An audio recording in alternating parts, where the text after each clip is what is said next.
கடமைகள்ல எந்த காரணமும் அல்லாஹ்விடத்துல செல்லுபடியாகாத ஒரு கடமை என்று சொல்லியிருந்தால் அதுதான் தொழுகை என்ற மிகப்பெரிய இபாதத். தொழுகை என்ற மிகப்பெரிய இபாதத். அன்புக்குரிய அல்லாஹ்வின் நல்லடியார்களே, இது எல்லாருக்கும் கடமையான ஒன்று. எப்ப ஒரு மனிதனுக்கு இந்த தொழுகை கடமையாகிறதுக்கு 3 விஷயங்கள் தான் தேவை. ஒன்று, அவன் முஸ்லிமா இருக்கணும். ஒன்று, அவர்கள் முஸ்லிமாக இருக்கணும். உலமாக்களுக்கு தெரியும், இதை விட கொஞ்சம் மேல காபிர்களும் தொழணும் என்று அல்லாஹ்வுடைய அந்த ஏவலுக்குள்ள உள்வாங்கப்படுவாங்க என்று உசூலுல் ஃபிக்ஹ்ல ஒரு பாடம் பேசுவாங்க. ஏன் அவர்களுக்கு பேசப்படும் என்றால் நாளை கியாமத்தில டபுள் அவர்களுக்கு தண்டனைகள் வழங்கப்பட வேண்டும் என்பதற்காக அவர்கள் உள்வாங்கப்படலாம் என்று அது உலமாக்களோட செல்ல வேண்டிய ஒரு பாடம். அன்புக்குரியவர்களே, இதுல 3 விஷயங்கள் பிரதானமாக 3 பேருக்கு 3 நிபந்தனைகள் வந்தால் அவர்களுக்கு தொழுகை கடமையாகிவிடும். ஒன்று, அவன் ஒரு முஸ்லிமாக இருக்க. நாங்க எங்களை வெரிஃபை பண்ணி கொள்ளலாம், இந்த 3க்குள்ளே நான் இருக்கிறேனா இல்லையா, இருந்து கொண்டு தொழுகையை விட்டுறேனா இல்லாமல் சரியா நியாயமா தான் தொழுகையை விட்டுறேனா. ஒன்று, அவன் முஸ்லிமாக இருக்கணும். ஒன்று, அவன் முஸ்லிமாக இருக்கணும். இரண்டாவதாக முகல்லஃபாக இருக்கணும். முகல்லஃப் என்றால் பருவ வயதை எத்தியவனாக இருக்கணும். அதே மாதிரி புத்தி சுவாதீனம் உள்ளவனாகவும் இருக்கணும்.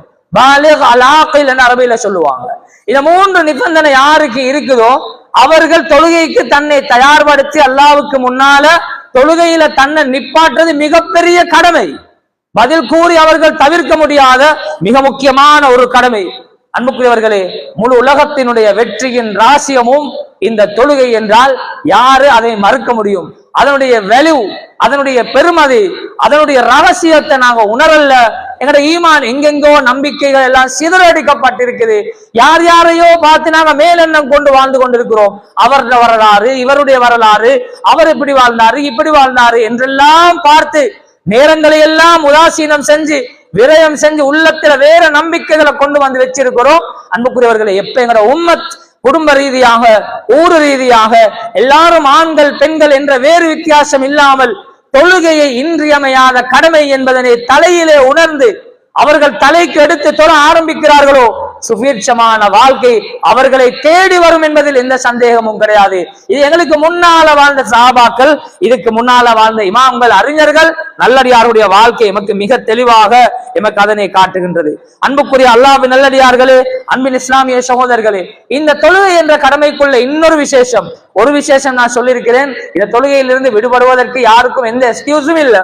அவர் எவ்வளவு பெரிய நோயாளியாக இருக்கலாம், அல்லாஹ் என்னையும் உங்களை மன்னிக்கணும். சின்ன சின்ன நோய்களுக்கெல்லாம் நாங்க தொழுகையை விட்டுறது எங்களுக்கு கணக்கே இல்லாமல் போய்விட்டது. அன்புக்குரியவர்களே, எவ்வளவு பெரிய நோயாளிகளா இருக்கலாம், உறுப்புகள் அனைத்தும் செயலிலிருந்து படுத்த படுக்கையிலே இருந்து கொண்டிருக்கிறான். அவருக்கு எந்த அளவு நோய் என்றா தனது கண்ணை திறந்து பார்க்கிறது மலையை திறக்கிறத போல வருத்தம்.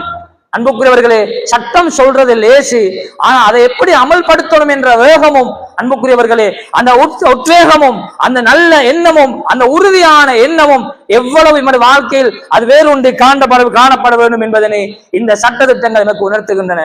அந்த கட்டத்திலும் கூட இஸ்லாம் தொழுகிறதுக்கு அழகான முறையை காட்டுகிறது. எவ்வாறு தொழ வேண்டும் என்ற அழகான ஒரு முறையை எமக்கு காட்டி தருகின்றது. அன்புக்குரியவர்களே, இந்த தொழுகையுடைய இன்னொரு விசேஷம் என்ன தெரியுமா? இஸ்லாத்துல உள்ள எல்லா அமல்களும் பொதுவாக எல்லா அமல்களையும் அல்லாஹ் குர்ஆன் மூலம், ஹதீஸ் மூலம், வஹீன் மூலம் அல்லாஹ் கடமையாக்கினான். ஆனா இந்த தொழுகை அல்லாஹு தாலா இதை வித்தியாசமாக காட்டுவதற்காக வேண்டி, இதனுடைய வித்தியாசத்தை அல்லாஹு தாலா உணர்த்துவதற்காக வேண்டி, அன்புக்குரிய அல்லாஹ்வின் நல்லடியார்களே, அல்லாஹ் வேறவாகத்தான் இந்த தொழுகையை கடமையாக்கி இருக்கிறான். மிஅராஜ் என்ற அந்த ஒரு யாத்திரை, அந்த இரவு விண்ணுலக யாத்திரை என்று சொல்லக்கூடிய ரஜபுடைய மாதம் ஏற்பட்ட அந்த பிரயாணம், அந்த பிரயாணத்துக்கு அல்லாஹ் பரிசுத்தமான இடத்துல ஜிப்ரீல் அலைஹிஸ்ஸலாம் அவர்களுக்கும் போய்விட முடியாத, போவதற்கு அனுமதி இல்லாத சித்ரத்துல் முன்தஹா என்ற இந்த 7 வானங்கள் 7 பூமிகளை படைச்சு பரிபக்குவப்படுத்தி போஷிக்கும் ரப்புல் ஆலமீன் அல்லாஹ்வை திரைகளின்றி நேரடியாக பார்க்க வைத்து அல்லாஹ் இந்த தொழுகையை கடமையாக்குறார். எவ்வளவு முக்கியமான தொழுகை! அதனை கடமை சுமத்தாட்டப்பட்ட நாங்கள் எவ்வளவு முக்கியமானவர்களா இருக்கலாம். அன்புக்குரியவர்களே, அந்த தொழுகை கொடுக்கப்பட்ட நபி எவ்வளவு முக்கியம்! எங்களோட உம்மத்துக்கு இந்த தொழுகை ஒரு வரப்பிரசாதம் இல்லையா? உம்மத்துக்கு எமது முஸ்லிம்களுக்கு இந்த தொழுகை என்பது ஒரு பெரிய கிஃப்ட் அல்லவா? அன்புக்குரிய அல்லாஹ்வின் நல்லடியார்களே, 50 நேர தொழுகை எடுத்துக்கொண்டு வந்தார்கள்.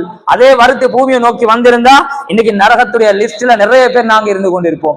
5 நேர தொழுகைக்குள்ளே எங்களோட நிலப்பாடு என்னன்னு எங்களுக்கு தெரியாம இருக்கும். நினைச்சா தொழுகிறது, நினைச்சா விடுறது, நினைச்ச மாதிரி தொழுகிறது, நினைச்ச நேரத்துல தொழுகிறது என்று எத்தனை குறைபாடுகள் எமது தொழுகையிலே.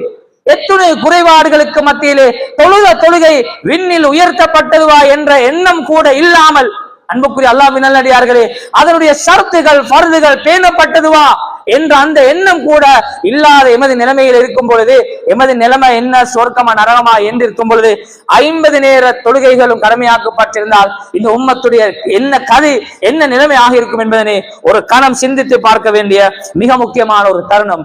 50 நேர தொழுகை எடுத்துக்கொண்டு வந்து ஒரு சம்பவம் நடைபெறுகிறது.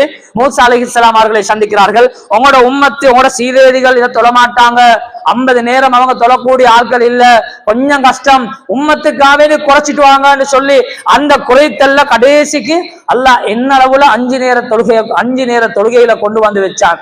கூலி 50 நேரமாக அல்லாஹ் தஆலா ஆக்கி இருக்கிறார். அன்புக்குரியவர்களே, கூலி அல்லாஹ் இரக்கம் உள்ளவன், அவன் அன்பு உள்ளவன், மனிதர்களோடு அவன் அளப்பெரிய அன்பை கொண்டவன் என்ற காரணத்தினால அல்லாஹ் 50 நேர தொழுகையை 5 நேர தொழுகையாக அல்லாஹ் தஆலா ஆக்கி இந்த உம்மத்துக்கு அனுப்பினார். அன்புக்குரியவர்கள், அந்த ஹதீஸுடைய இபாரத்துல வந்திருக்கிறது, இந்த தொழுகை அல்லாஹ் நபிக்கு ஒரு கடமையா கொடுத்தான் என்றதுக்கு மாற்றமாக அல்லாஹ் பரிசாக வழங்கினான் என்று அன்புக்குரிய அல்லாஹ்வின் நல்லடியார்களே அந்த ஹதீஸ்ல பதிவு செய்யப்பட்டிருக்கிறது. ஐவேல தொழுகை வந்து நபியார்களுக்கு அவருடைய உம்மத்தினர்களுக்கு 5 நேர தொழுகையா அல்லாஹ் பரிசாக ஹதியாவாக அல்லாஹ் தஆலா வழங்கினான் என்ற இபாரத்தும் ஹதீஸ்கள்ல பதிவு செய்யப்பட்டிருக்கிறது.